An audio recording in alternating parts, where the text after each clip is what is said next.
Όπως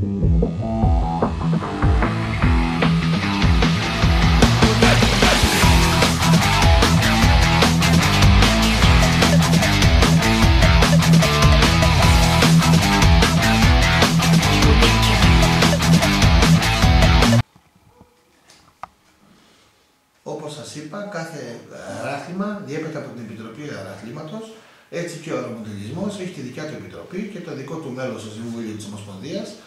Οπότε αυτή τη στιγμή θα σας συστήσω τον κύριο Λεονταρίτη, που είναι ο πρόεδρος της Επιτροπής Αερομοντελισμού και ο πλέον αρμόδιος για τα θέματα του αερομοντελισμού που διέπουν το αράθλημα του αερομοντελισμού. Το όνομά σου? Λεονταρίτης Χρήστος, πρόεδρος της Επιτροπής Αερομοντελισμού της Ελληνικής Αεραθλητικής Ομοσπονδίας. Πες μας δύο λόγια για το αντικείμενο το οποίο ασχολείσαι. Ο αερομοντελισμός είναι κατεξοχήν ο σχεδιασμός, η κατασκευή και η πτήση ενός ομοιώματος πραγματικού αερομοντέλου, αλλά και μοντέλων τα οποία δεν είναι ομοιώματα πραγματικών αεροσκαφών και τα σχεδιάζουμε για ευχαρίστηση. Υπάρχουν αυτή τη στιγμή αερομοντέλα τα οποία κινούνται με κινητήρες εσωτερικής καύσεως, ηλεκτροκίνητα ή αερομοντέλα τα οποία δεν έχουν υποβοήθηση κάποιας μηχανής και κινούνται με τα ρεύματα του αέρος. Και υπάρχουν κατηγορίες στον αερομοντελισμό, οι οποίες είναι κατεξοχήν κατηγορίες αγωνιστικές που πετάμε με κανονισμούς οι οποίοι είναι ελληνικοί και αφορούν την ελληνική επικράτεια. Και φυσικά ασχολούμαστε και με αγωνιστικές κατηγορίες, οι οποίοι κανονισμοί είναι διεθνείς και αφορούν τους αγώνες που γίνονται στο εξωτερικό και παίρνουν μέρος αθλητές μας εκπροσωπώντας στη χώρα μας, πανευρωπαϊκοί, παγκόσμιοι ή άλλοι διεθνείς αγώνες με οποιαδήποτε μορφή δίνει η Διεθνής Ομοσπονδία Αεραθλημάτων.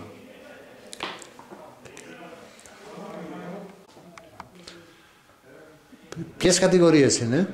Στην Ελλάδα αυτή τη στιγμή ασχολούμαστε με τα ακροβατικά αερομοντέλα που έχουν τρεις αγωνιστικές κατηγορίες, δύο GR που ασχολούνται με ελληνικούς κανονισμούς και μία που είναι η F3A FAI που ασχολείται με τους διεθνείς κανονισμούς. Υπάρχει η κατηγορία των ελικοπτέρων όπου έχουμε πάλι δύο GR κατηγορίες και μία κατηγορία την F3C FAI και υπάρχει τώρα τελευταία η κατηγορία F3ANI. Υπάρχουν τα αερομοντέλα, η κατηγορία αγωνιστική αερομοντέλων υποκλίμακας, που είναι τα scale αερομοντέλα, όπου υπάρχει μία GR κατηγορία και δύο κατηγορίες FAE, η F4C και η F4ETA. Υπάρχει η κατηγορία των Pylon Racing αερομοντέλων, που είναι αεροπλάνα ταχύτητας, όπου στην Ελλάδα έχουμε μία GR κατηγορία, την κατηγορία FAI Q500 και την κατηγορία F3D FAI Pylon Racing κατηγορία. Και μετά πάμε στην κατηγορία των ανεμοπτέρων, όπου εκεί έχουμε την F3J FAE που είναι διεθνής κατηγορία, την F3J GR, υπάρχει η F5J GR κατηγορία, υπάρχει F5V GR κατηγορία και κλείνουμε με την F5J FAE κατηγορία, όπου είναι και αυτή τη στιγμή η πιο σύγχρονη κατηγορία στα ανεμόπτερα. Υπάρχουν βέβαια κατηγορίες και για control line, που είναι αεροπλάνα δέσμες κυκλικής πτήσεως που συνδέονται με τον χειριστή με κάποια σύρματα. Υπάρχει και μια κατηγορία καινούργια η οποία αναπτύσσεται αυτή τη στιγμή που έχει να κάνει με τα τετρακόπτερα, τα αγωνιστικά όμως, που πετάνε, είναι αερομοντέλα που πετάνε σε συγκεκριμένη διαδρομή με συγκεκριμένη ταχύτητα και είναι γύρω χρονομέτρησης.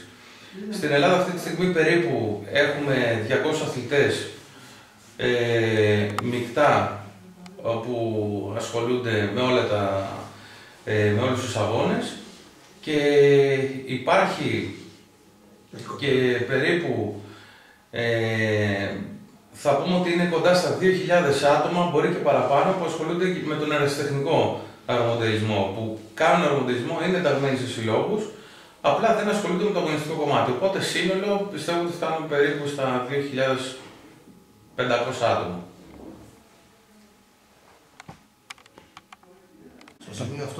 Στο σημείο αυτό θα ήθελα να σας επισημάνω ότι έχουμε τη χαρά ο Γενικός Γραμματέας της Ελληνικής Αεραθλητικής Ομοσπονδίας, ένας παλιός άνθρωπος στον χώρο και παλιός αερομοντελιστής, εννοώντας όχι ότι είναι μεγάλος άνθρωπος, αλλά και ασχολείται αρκετά χρόνια με τον αεραθλητισμό από το επίπεδο του αερομοντελισμού, είναι αυτή τη στιγμή και πρόεδρος του αερομοντελισμού σε παγκόσμια κλίμακα. Δηλαδή είναι ο πρόεδρος της Παγκόσμιας Ομοσπονδίας Αερομοντελισμού, της FAI. Ευχαριστώ. Έχουμε μαζί μας τον αντιπρόεδρο της Γενικής Αεροπορίας, τον κύριο Χρήστο Μάλαμα. Παρακαλώ. Καλησπέρα. Αντιπρόεδρος πια στην Ομοσπονδία. Παρέλαβα στην προηγούμενη θητεία από τον στρατηγό τον κύριο Σαβράμη. Περάσαμε μια τετραετία μέσω κρίσης, όπου καταφέραμε με το Συμβούλιο στο οποίο ήμουν εγώ πρόεδρος, στο οποίο συμμετείχε και ο τωρινός πρόεδρος, κρατήσαμε την κατάσταση, επιβιώσαμε και τώρα πια με μια αλλαγή που έχει γίνει στο Διοικητικό Συμβούλιο θα μπούμε πιο μαχητικά με τις ιδέες και την ορμή του νέου Προέδρου να μπορέσουμε να κάνουμε αυτά που έχουμε όλοι ενεργηθεί. Συνέχεια, πώς βλέπετε, ποια είναι το μέλλον της Γενικής Αεροπορίας? Είμαι πάρα πολύ αισιοδόξος, επειδή τα πράγματα αλλάζουν και στην Ελλάδα, παρασυρμένα από μια ευρωπαϊκή αλλαγή ως προς την νομοθεσία περί της γενικής αεροπορίας, αλλά και των υπολείπων αεροαθλημάτων που θα επιβληθούν. Είμαστε πάρα πολύ αισιόδοξοι ότι θα υπάρξει μια κατακόρυφη αύξηση του αεροπλοϊκού στην Ελλάδα. Για τη γενική αεροπορία, πώς βλέπετε στο θέμα του τουρισμού, θα μπορούσαν να έρχονται αεροπλάνα της γενικής αεροπορίας για τουρισμό στην Ελλάδα και τι δυνατότητες έχουμε? Οι δυνατότητες είναι απεριόριστες. Η Ελλάδα έχει μοναδικές δυνατότητες, παρόμοιες με τις δυνατότητες που υπάρχουν στην περιοχή της Φλόριδας της Αμερικής, και αναμένοντας τις εξελίξεις στον χώρο της αεροπορίας γενικότερα, μιας και ιδιωτικοποιούνται τα αεροδρόμια και το τι ρόλο θα παίξει αυτό στη γενικότερη κατάσταση, θεωρώ ότι υπάρχουν προσδοκίες από όλους για να γίνει μια αύξηση του τουριστικού κύματος της γενικής αεροπορίας από την Ευρώπη προς την Ελλάδα, κάτι το οποίο λείπει και χρόνια όλοι προσπαθούμε να το προκαλέσουμε. Για τα αεροδρόμια τα οποία δεν έχουν σε πύλη εισόδου, μικρά αεροδρόμια θα μπορούσαν να χρησιμοποιήσουν γενική αεροπορία για τουρισμό, όπως λέει Σπάρτης, κάτω στην Κρήτη? Υπάρχουν απεριόριστες δυνατότητες. Απεριόριστες δυνατότητες. Πρέπει να βρεθούν οι μηχανισμοί και οι συνεργασίες για να μπορέσουν να εργοποιηθούν όλα αυτά τα αεροδρόμια και τα πεδία, για να μπορέσουν να υποδεχτούν την επικείμενη αύξηση του αεροτουρισμού.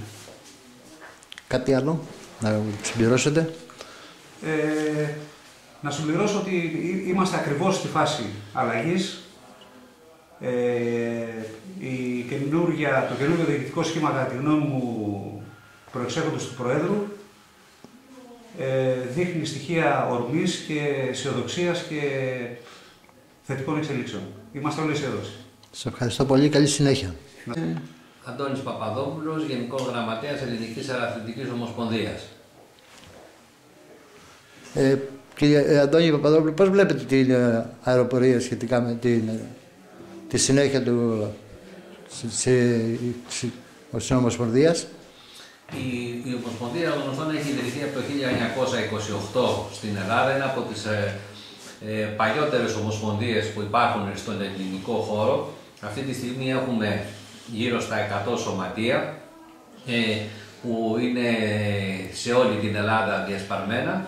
Κάνουμε περίπου 40 αγωνιστικές εκδηλώσεις κάθε χρόνο. Λαμβάνουν μέρος αυτές κοντά στα 500 άτομα και προσπαθούμε με νύχια και με δόντια να κρατήσουμε ζωντανό αυτό το οικοδόμημα, γιατί παρόλο ότι είμαστε αναγνωρισμένοι από τη Γενική Γραμματεία Αθλητισμού, η επιχορήγηση που παίρνουμε είναι 0. Συνέχεια που βλέπετε? Η συνέχεια θα πρέπει αφενός να προσπαθήσουμε από μόνοι μας να βρούμε και να δούμε κάποιους πόρους και πώς θα μπορέσουμε να τους αξιοποιήσουμε, και από εκεί και πέρα να βασιστούμε και στην ανάπτυξη που θα μπορούν να έχουν και τα ίδια τα σωματεία, ώστε όλο μαζί το οικοδόμημα από κάτω προς τα πάνω να συνεχίσει να υπάρχει. Είστε και πρόεδρος στην Επιτροπή Αερομοντελισμού της Διεθνούς Αεροναυτικής Ομοσπονδίας με έδρα τη Λοζάνη, την FAI. Εκεί πέρα αυτή τη δεδομένη στιγμή υπάρχει μεγάλες συζητήσεις, όχι μόνο στην Ελλάδα αλλά και στην Ευρώπη και σε όλο τον κόσμο, για τα drones, όπου προσπαθούμε να διασφαλίσουμε αφενός τη συνέχιση των λειτουργιών των άλλων αεραθλημάτων, αλλά και πώς θα ενταχθούν και τα drones στην ασφαλή πτήση που γίνεται ας πούμε από όλα τα λοιπά αεραθλήματα. Κάτι άλλο? Θέλετε κάτι άλλο να δηλώσετε? Δεν έχω αυτή τη στιγμή κάτι άλλο. Σας ευχαριστώ πολύ. Καλή συνέχεια στην... Ευχαριστώ και εγώ. Να είστε καλά. Σας ευχαριστώ. Είμαι η Μαρία Καμπούρβα, είμαι υπεύθυνη στο Διοικητικό Συμβούλιο της Ελληνικής Αεραθλητικής Ομοσπονδίας για το άθλημα του αλεξιπτοδισμού ελεύθερης πτώσης, το οποίο ευτυχώς τα τελευταία χρόνια αναπτύσσεται αρκετά στη χώρα μας. Βλέπουμε αρκετό ενδιαφέρον από νέους ανθρώπους που θέλουν να ασχοληθούν με κάτι λίγο πιο extreme, λίγο πιο συναρπαστικό, όπως είναι το αεράθλημα της ελεύθερης πτώσης. Έχουμε κάνει αρκετές διοργανώσεις και σε πανευρωπαϊκό επίπεδο και ελπίζω να πάμε ακόμα ψηλότερα. Ο καιρός στην Ελλάδα επιτρέπει να γίνεται αλεξιπτοδισμός? Ο καιρός είναι ιδανικός, θα έλεγα, λόγω της μεγάλης ηλιοφάνειας και εντάξει, φέτος δυστυχώς ο χειμώνας δεν πολύ βοηθάει, αλλά σε γενικές γραμμές έχουμε ιδανικές συνθήκες για αυτό το άθλημα. Συνέχεια, πώς βλέπετε, θα γίνει μια παγκόσμια οργάνωση στην Ελλάδα? Ένας παγκόσμιος... Ελπίζουμε να οργανώσουμε κάτι τέτοιο στην Ελλάδα και αυτό απαιτεί αρκετή βοήθεια από την πολιτεία και λόγω του αυξημένου κόστους και γενικώς λόγω των συνθήκων που επικρατούν στην παγκόσμια οικονομία αυτή την εποχή. Κάτι άλλο να συμπληρώσετε? Ελπίζω ο καθένας να το δοκιμάσει έστω μια φορά και να δει πώς είναι από την πλευρά των πουλιών. Ο πιο μικρός ηλικία που κάνει αλεξιπτοδισμό και πιο μεγάλος. Η νομοθεσία μας επιτρέπει από 16 χρονών να ασχοληθούν μόνοι τους, αλλά υπήρχαν παιδάκια που κάνουν μαζί με εκπαιδευτή από την ηλικία των 9 ετών. Σας ευχαριστώ πολύ. Καλή συνέχεια.